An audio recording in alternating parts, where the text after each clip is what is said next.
Top quality और consistent performance के लिए सिर्फ सिल्वर पंप नाम याद रखना। ಇತ್ತ ಹಾಸನದಲ್ಲಿ ಅಧಿಕಾರಿಗಳ ಜೊತೆಗೆ ರಾಜಣ್ಣ ಮೀಟಿಂಗ್ ಮಾಡಲಿದ್ದಾರೆ.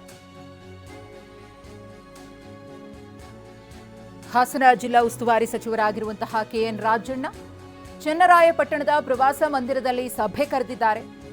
ಬರೋಬ್ಬರಿ 3 ತಿಂಗಳ ಬಳಿಕ ಹಾಸನಕ್ಕೆ ಸಚಿವ ಕೆಎನ್ ರಾಜಣ್ಣ ಭೇಟಿ ಕೊಡ್ತಾ ಇರುವುದು. ಈಗಾಗಲೇ ಜಿಲ್ಲೆಯಲ್ಲಿ ಹೃದಯಾಘಾತಕ್ಕೆ 37 ಮಂದಿ ಸಾವನ್ನಪ್ಪಿದ್ದಾರೆ. ಜಿಲ್ಲಾ ಉಸ್ತುವಾರಿ ಸಚಿವರಾಗಿ ರಾಜಣ್ಣ ಬರಲಿಲ್ಲ, ಏನಾಗ್ತಿದೆ ಅನ್ನೋದ್ರ ಬಗ್ಗೆಯೂ ಕೂಡ ಅವರು ಸರಿಯಾಗಿ ಮಾಹಿತಿಯನ್ನ ಪಡಿತಾ ಇಲ್ಲ, ನಿರ್ಲಕ್ಷ್ಯವನ್ನು ವಹಿಸ್ತಿದ್ದಾರೆ ಅನ್ನೋ ಆರೋಪಗಳು ಕೂಡ ಕೇಳಿಬಂದಿತ್ತು. ಸಾರ್ವಜನಿಕವಾಗಿಯೇ ರಾಜಣ್ಣ ಅವರು ಜಿಲ್ಲೆಗೆ ಭೇಟಿ ಕೊಡದಂತಹ ವಿಚಾರ ಚರ್ಚೆಗೆ ಎಡೆಮಾಡಿಕೊಟ್ಟಿತ್ತು. ಇದೀಗ ಕೆಎನ್ ರಾಜಣ್ಣ ಅವರು ಸಭೆಯನ್ನ ಕರೆದಿದ್ದಾರೆ. 3 ತಿಂಗಳ ಬಳಿಕ ಉಸ್ತುವಾರಿ ಸಚಿವರಾಗಿರುವಂತಹ ರಾಜಣ್ಣ ಹಾಸನಕ್ಕೆ ಭೇಟಿಯನ್ನ ಕೊಡ್ತಿದ್ದಾರೆ.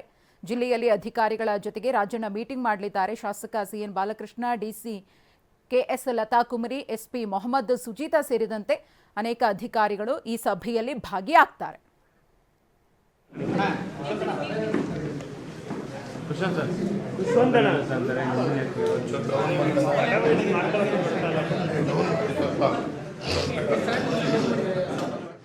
ವಂಶ ಪಾರಂಪರಿಕವಾಗಿ ಇರ್ತಕ್ಕಂಥ ಕಾಯಿಲೆಗಳು ಮತ್ತೆ ಅವ್ರು ಇರ್ತಾರೆ, ಕೆಲವು ಅವರಿಗೆ ಅದು ಬಳುವಳಿಯಾಗಿ ಬಂದ್ಬಿಟ್ಟಿರುತ್ತೆ ಅವ್ರ ಇದರಲ್ಲಿ. ಇನ್ನು ಕೆಲವು ಸರಿ ನಮ್ಮ ಆಹಾರದ ಕ್ರಮದಲ್ಲೂ ಕೂಡ ವ್ಯತ್ಯಾಸ ಆದಾಗ ಅದರಿಂದನೂ ಕೂಡ ತೊಂದರೆ ಆಗ್ತದೆ. ಮತ್ತೆ ಇನ್ನು ಕೆಲವು ಸರಿ ಏನಾಗ್ತದೆ, ಎಕ್ಸೆಸ್ ಸ್ಟ್ರೇನ್. ಈಗ ಸುದ್ದಿ ಯಾರು ಪುನೀತ್ ರಾಜ್ಕುಮಾರ್ ಅವ್ರ ಮಗ ಅಪ್ಪು, ಅವರು ಎಕ್ಸಸೈಸ್ ಮಾಡೋದ್ರಲ್ಲಿ ಜಾಸ್ತಿ ಸ್ಟ್ರೈನ್ ಮಾಡಿದ, ಅದಕ್ಕೆ ಆ ಥರ ಆಯಿತು ಅನ್ನೋದನ್ನ ಅವ್ರ ಡಾಕ್ಟರ್ ಹೇಳಿದ್ದಾರೆ. ಇನ್ನೊಬ್ಬ ಡಾಕ್ಟರ್ ಇನ್ನೊಂದು ಅಭಿಪ್ರಾಯ ಹೇಳಿದ್ದಾರೆ.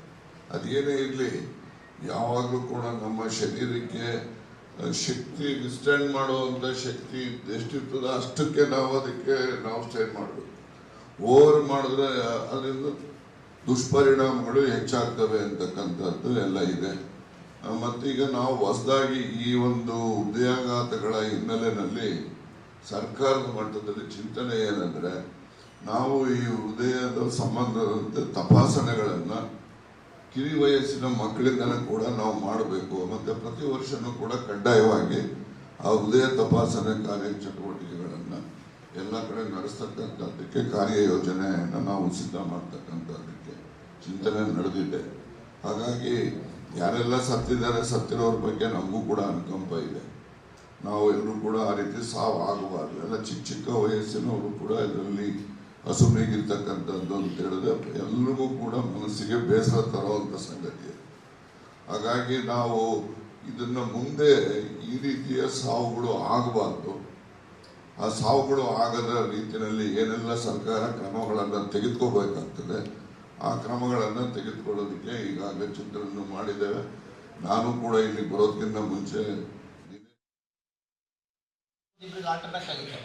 ಅವ್ರಿಗೆ ಇಮಿಡಿಯೇಟಾಗಿ ಇಂಜೆಕ್ಟ್ ಮಾಡಿದ್ಮೇಲೆ ಜಯದೇವ್ ಹೋಗಿ ಸರ್ವೈವ್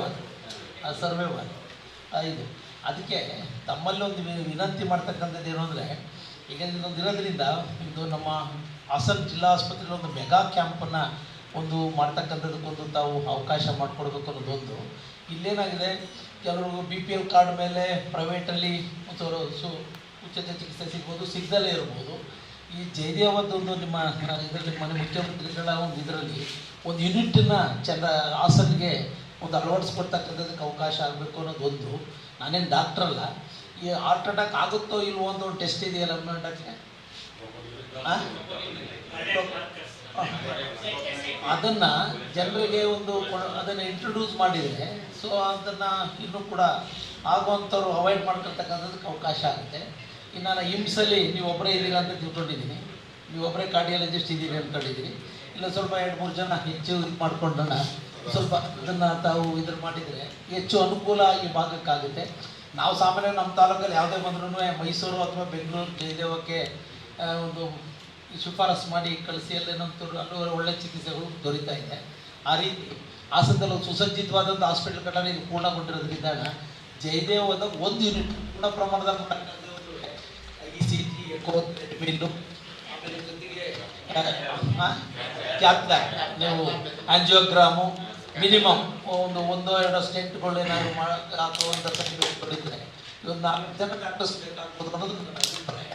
ಅದನ್ನು ದಯಮಾಡಿ ಈ ಒಂದು ಇರೋದ್ರಿಂದ ಹಾಸನ ಅಂತಾನೆ ಬರ್ತಾ ಇರೋದ್ರಿಂದ ಈ ಹಾಸನ ಅನ್ನೋದಕ್ಕಿಂತ ಮಡಿಕೇರಿ ಚಿಕ್ಕಮಗಳೂರು ನಮ್ಮ ಹಾಸನ ಹಾಸ್ಪಿಟಲ್ಗೆ ಹೆಚ್ಚು ಜನ ಬರ್ತಾ ಇದ್ದಾರೆ.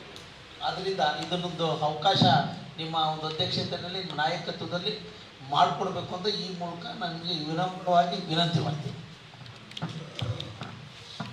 CEO ಅವರು GDPR ಬಂದಿಲ್ಲಲ್ಲ, ಬಂದಿದ್ದಾರೆ. ಈಗ ನಮ್ಮ ತುಮಕೂರಲ್ಲಿ ಹೈಸ್ಕೂಲು ಮಿಡ್ಲ್ ಸ್ಕೂಲಲ್ಲೇ ಮಕ್ಕಳದ್ದು ತಪಾಸಣೆ ಮಾಡ್ತಾವೆ. ಅದು ಒಂದು ನಿರಂತರವಾಗಿ ಒಂದು ಪ್ರಕ್ರಿಯೆ ಮಾಡಬೇಕು ಅಂತಕ್ಕಂಥದ್ದಿದೆ. ನೀವು ಮಾಡಿದಿರೋ ಇಲ್ಲಿ